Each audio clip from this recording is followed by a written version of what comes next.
Good afternoon. A judge told the Finsbury Park mosque attacker that he had become poisoned by his malevolent hatred of Muslims as he sentenced him to life in prison. Darren Osborne drove a van at worshippers in North London last June, injuring 12 and killing Makram Ali. The family today described his killer as a narrow-minded, heartless being. Sky's Joe Tidy reports. This is the human cost of terrorism. Flanked by her family, Makram Ali's daughter pays tribute to her father, murdered by a far-right extremist with a warped hatred of Muslims. Our father, like the victims of most terrorism, was entirely innocent, which makes his death in this violent way all the more hurtful. We cannot imagine the trauma he felt in his last few minutes. But we choose to remember our father with happier thoughts. He will never be forgotten. He will always stay in our hearts. His laughter will echo the walls of our home. His smile will be reflected in our eyes. And his memory will be alive in our conversations. Makram Ali died after being struck by a heavy van deliberately.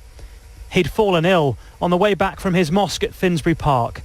Darren Osborne drove his hired van into the crowd who'd stopped to help him. A 999 phone call shows the moment a call for help for Mr. Ali turned to chaos. Hello? Hello? It's a big van. He just run over everyone when I was calling you on the ambulance. He just turned and run over everyone. Osborne was given a life sentence. He'll be 91 when he's released, at the earliest in 43 years' time. Throughout his 2-week trial, he made no attempt to hide his views. He admitted setting off from Cardiff on a mission to kill Muslims. But in a last-minute change of defence, he said it was a mystery man called Dave who'd driven into worshippers, and they were aided by another made-up figure called Terry Jones.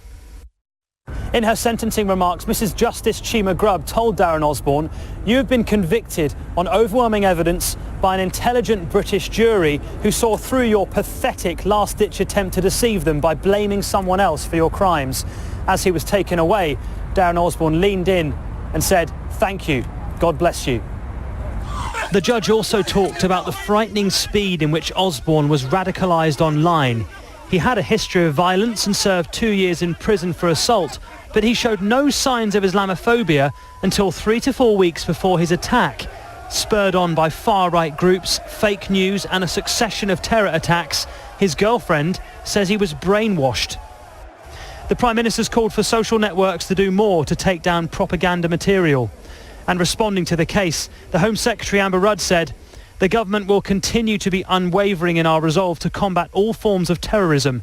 We will shortly be publishing our new counter-terrorism strategy, which will set out our approach as we continue to stop and challenge those who seek to attack us." The judge said that Osborne allowed his mind to be poisoned by those who claim to be leaders. Real leadership, she says, can be seen in the actions of Imam Mohammed Mahmood. Arriving at the scene of the attack, he protected Darren Osborne from being beaten by an angry crowd. Speaking last week, he says it was a natural response. People's anger was understandable on the evening. I wouldn't go as far as to say that he would have been killed, but he would have been seriously injured had he been left to people's rage-driven attacks. Again, their reaction was a human reaction, but not an intelligent reaction.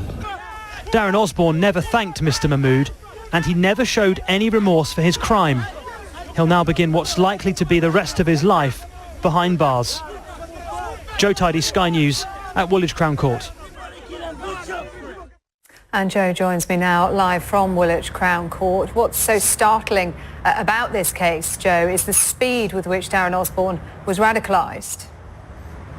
That's right. I mean, the Met Police have talked about this at length in off-camera briefings and in interviews as well. They are very concerned about the fact that within 3 to 4 weeks, Darren Osborne went from what he was to what we now know he is, a murderous terrorist.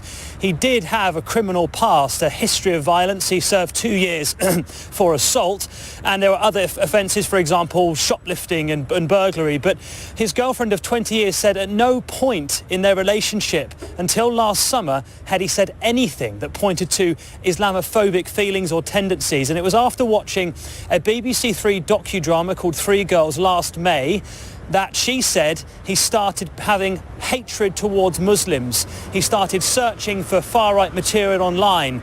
People like Tommy Robinson from the EDL, the English Defence League, was searched many, many times on devices seized by police. He joined Twitter and followed other people from far-right groups, including Jada Franson from Britain First.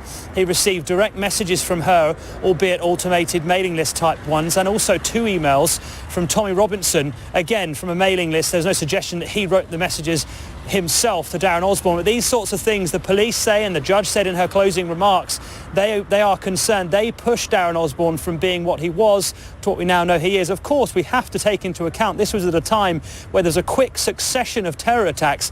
If you watched the programme in May, only a few weeks later, of course, we have seen the Manchester Arena bombing, the London Bridge attack, and then, of course, he carried out the 4th in 4 months, the 4th terror attack to hit the country in 4 months, and killed Makram Ali, the 51-year-old father of 6, and injured so many other people, some of those, of course, with life-threatening injuries.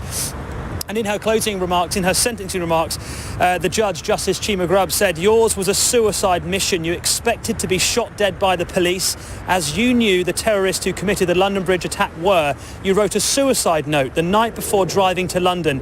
In it, you set out in foul language your twisted view of Muslims. I'm not going to repeat those things in court." And we also know from the evidence he gave, the things that he admitted to us in the witness stand, that on the original plan was to attack an Islamic march taking place on the 18th of June. So that's the day before the early hours of 19th of June when he carried out this attack. He planned to plough through as many Muslim people as he could, and he hoped that the Labour leader Jeremy Corbyn would have been on that march, and of course as well London Mayor Sadiq Khan, who's also spoken out about this, saying that his thoughts are with the family.